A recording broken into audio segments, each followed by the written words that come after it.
Bom, e a Câmara dos Deputados aprovou ontem o projeto de lei complementar que aumenta a composição daquela Casa do Congresso Nacional.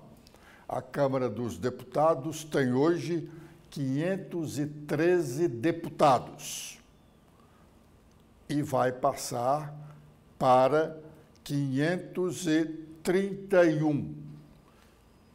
Aumentaram 18 cadeiras.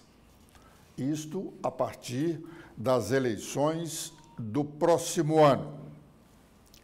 Essa medida política foi adotada para evitar a queda do número de deputados federais em alguns estados, onde houve a constatação pelo IBGE da redução do número de habitantes. E, em alguns estados, a redução. E, em outros estados, a população aumentou, segundo esse mesmo censo populacional de 2022.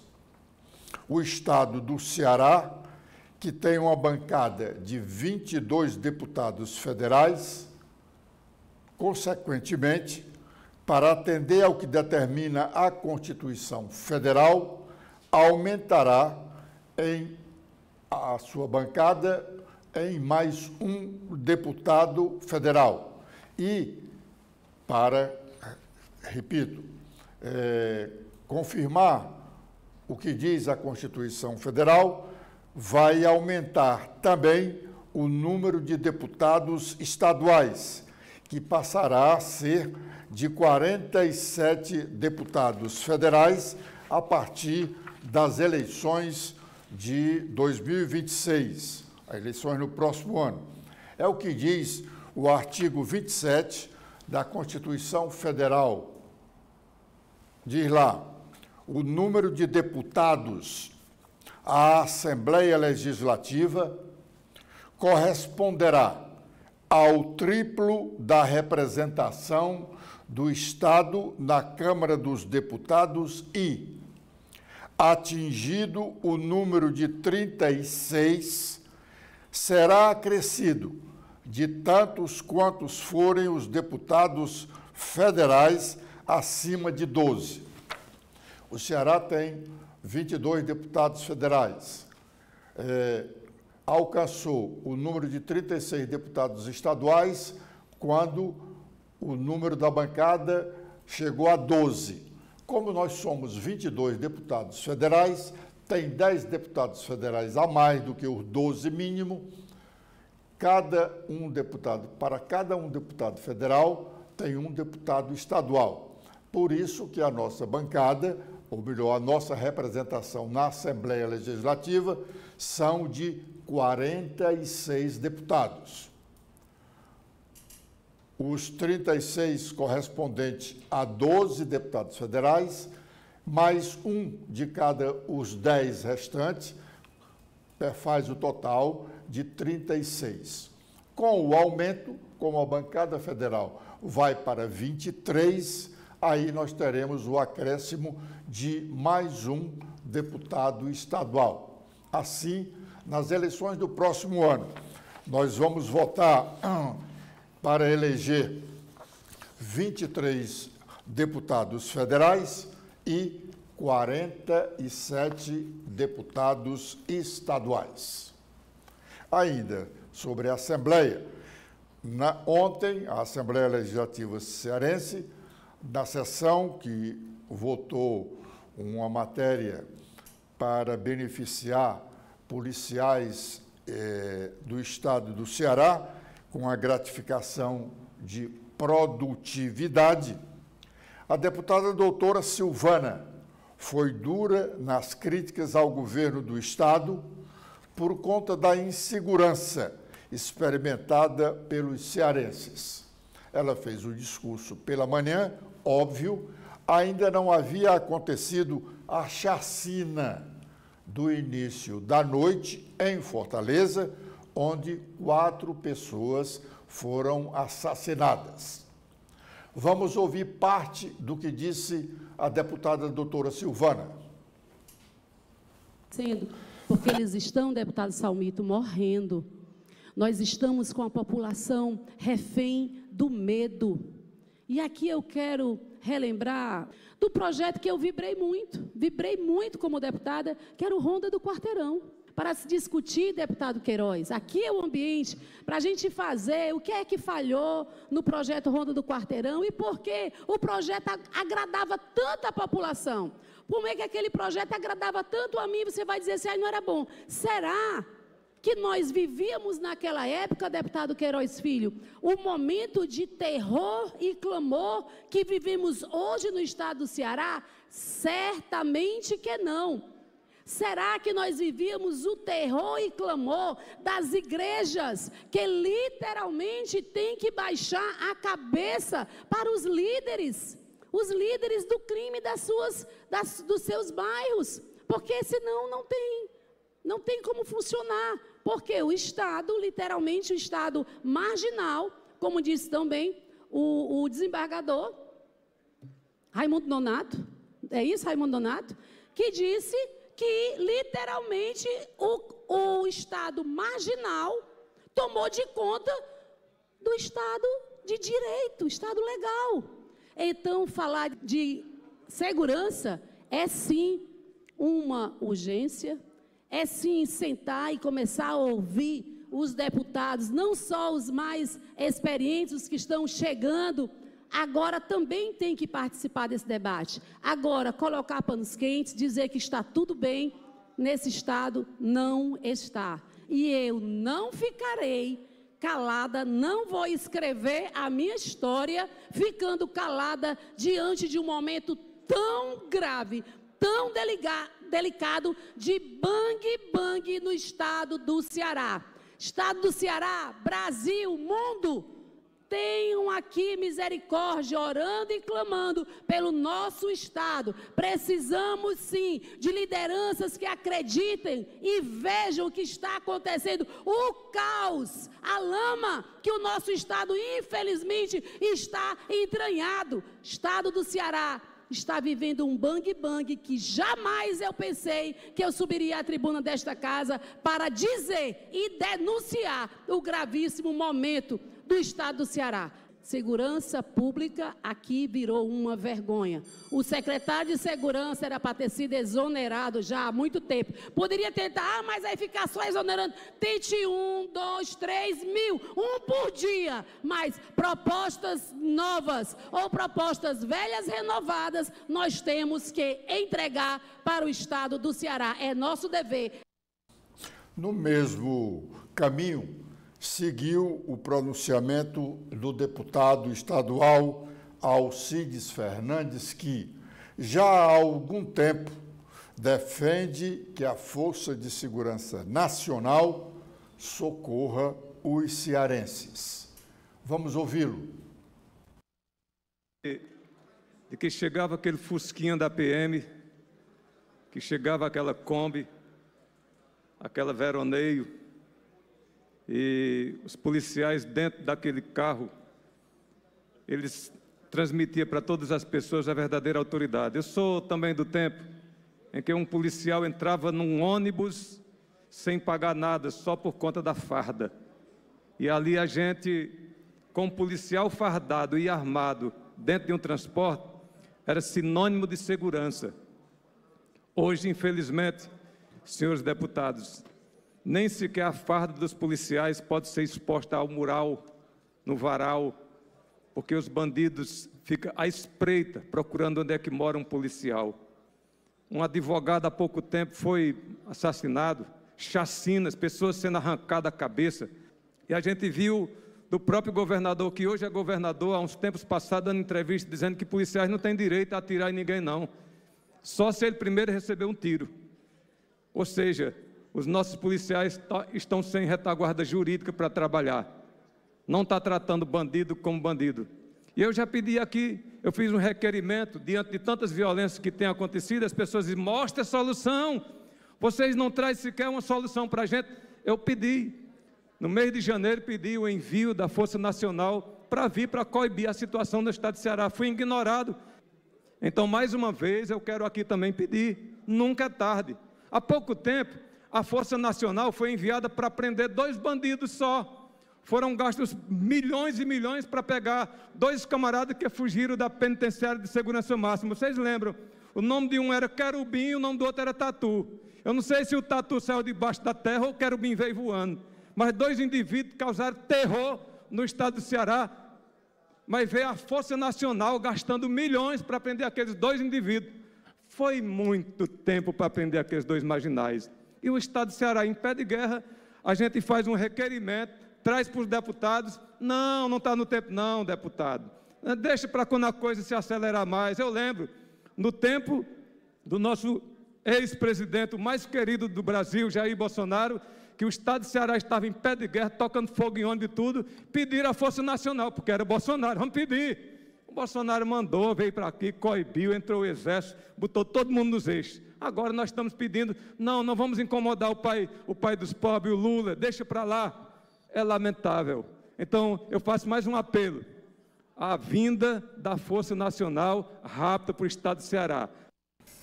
Ciro Gomes reafirma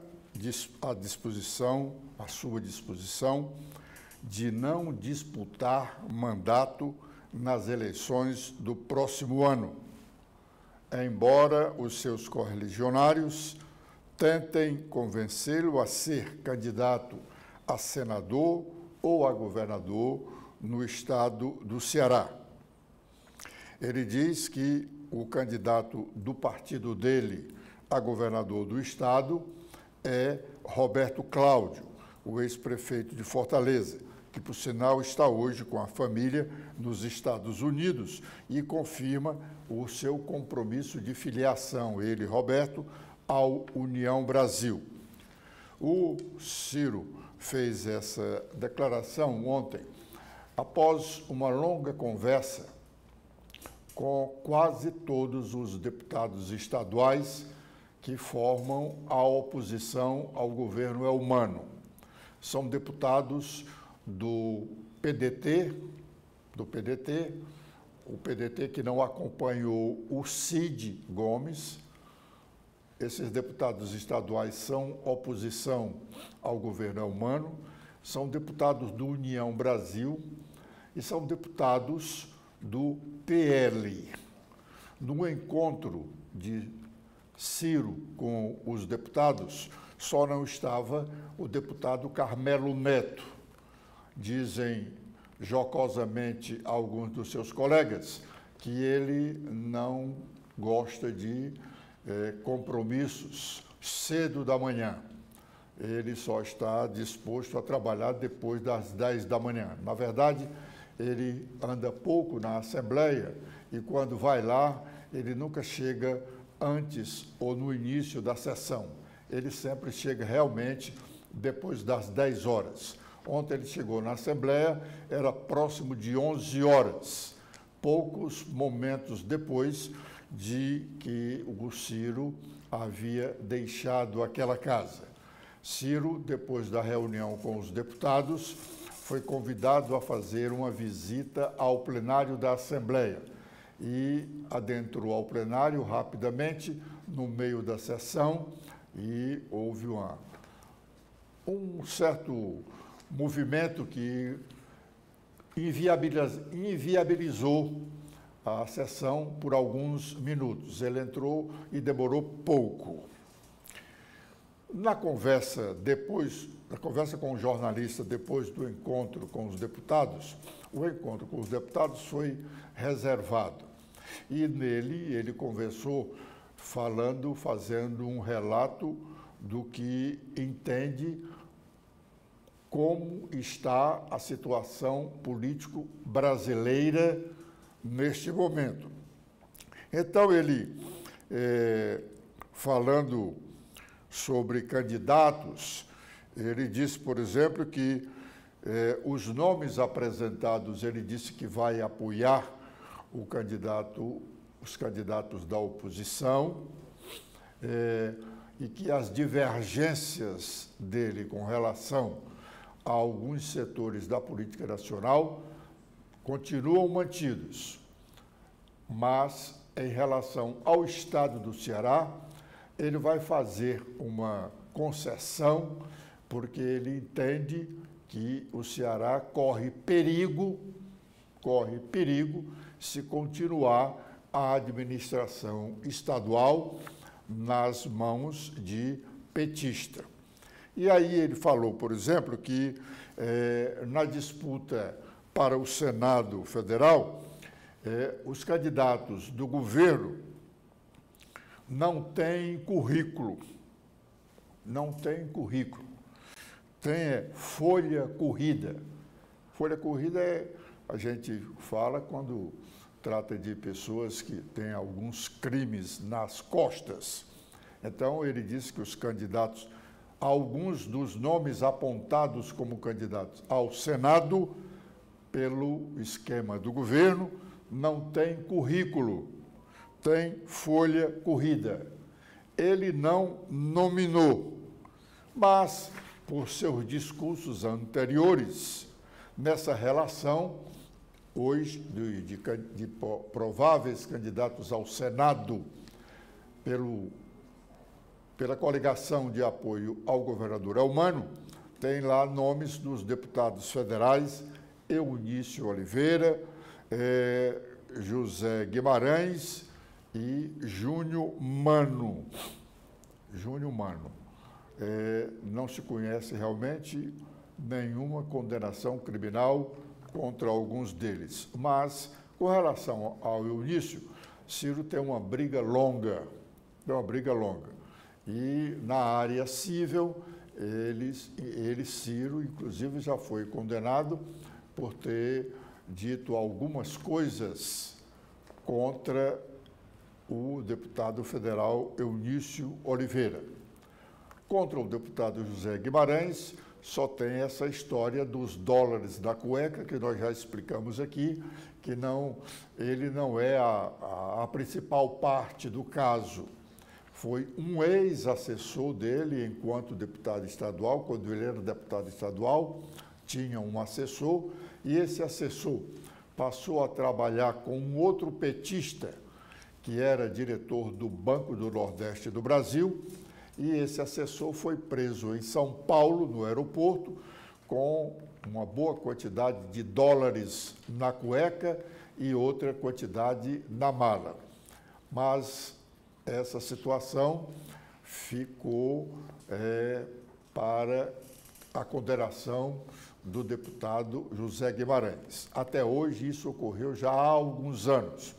E até hoje, o deputado sofre com essa pecha de seu assessor, que no caso era ex-assessor, ter sido preso com dólares na cueca. Inclusive, nós mostramos aqui um incidente que aconteceu no dia 1º de maio, quando um jovem na Praça Portugal, onde estava acontecendo um movimento de comemoração, em comemoração ao Dia do Trabalhador, e com muitos petistas lá, um jovem apareceu de inopino ao lado do deputado federal José Guimarães, arrancou uma cueca do bolso e fez referência aos dólares na cueca. Nós mostramos essa imagem aqui e a confusão que se tornou lá. Pois bem, o Ciro,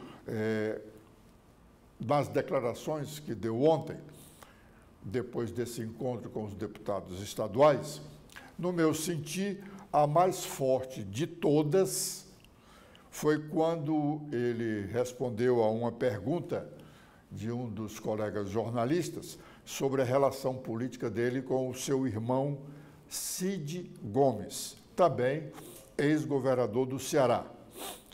Disse Ciro que não sente mais a dor da punhalada nas costas dada por Cid Gomes no ano passado, por conta das eleições daquele ano.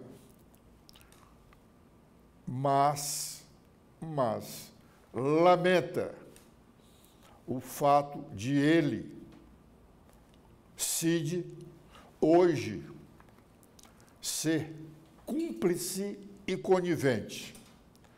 Ele foi bem explícito, disse até quase que soletrando essas palavras.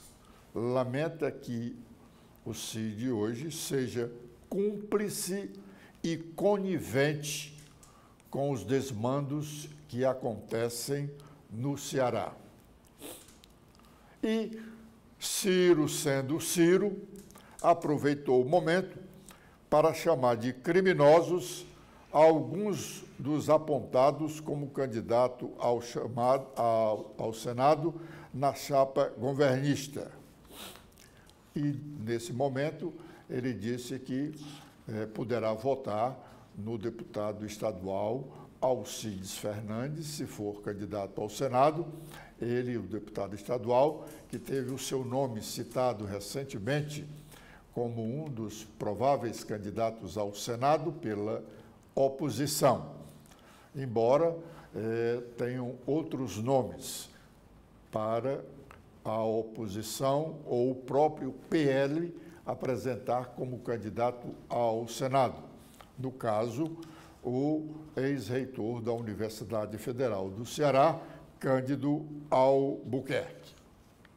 Ciro Gomes esteve aqui na TV da Transparência 2 vezes no ano passado e promete voltar nos próximos dias. Eu o convidei a dar uma entrevista aqui, ele disse que tem interesse em vir aqui, quer falar sobre o roubo de que foram vítimas aposentados e pensionistas do INSS e também do governo do PT no Ceará. Ele defende Carlos Lupe, o ex-ministro da Previdência Social, que foi exonerado por conta desse roubo perpetrado contra os aposentados e pensionistas. Ele culpa, nessa situação do roubo aos aposentados e pensionistas, ao próprio presidente Lula. Ele diz que ele é o chefe político e agora fica transferindo a culpa para terceiros. E, antes mesmo de se ter conhecimento de que a bancada do PDT havia decidido na manhã de ontem, enquanto ele estava reunido, ele, Ciro, estava reunido com os deputados estaduais cearenses aqui, a bancada federal do PDT estava reunido em Brasília com o próprio Carlos Lupe, que assumiu a presidência nacional da agremiação e decidiu se afastar do governo. O PDT, na Câmara dos Deputados, diz o líder da bancada do partido, não é mais governo, embora não esteja do outro lado. Segundo o líder, atualmente a política nacional está dividida em 2 extremos, ou você fica num ou fica no outro. Ele diz que não está em nenhum dos 2 lados, o que significa dizer que não está no grupo de Bolsonaro. Mas o PDT, como a quase totalidade dos partidos brasileiros, não decide unanimemente. Se a decisão da bancada for unânime de se afastar do governo federal, da bancada da Câmara dos Deputados, a bancada no Senado diz que não há por que se afastar do governo do presidente Lula. Pois bem, Ciro, mesmo sem saber do resultado da reunião da bancada federal, defendeu a saída do PDT do governo para não ter prejuízos maiores. Dizendo isso, nós estamos encerrando a nossa participação de hoje nesse primeiro bloco de notícias da manhã aqui na TV da Transparência, convidando-os a seguirem conosco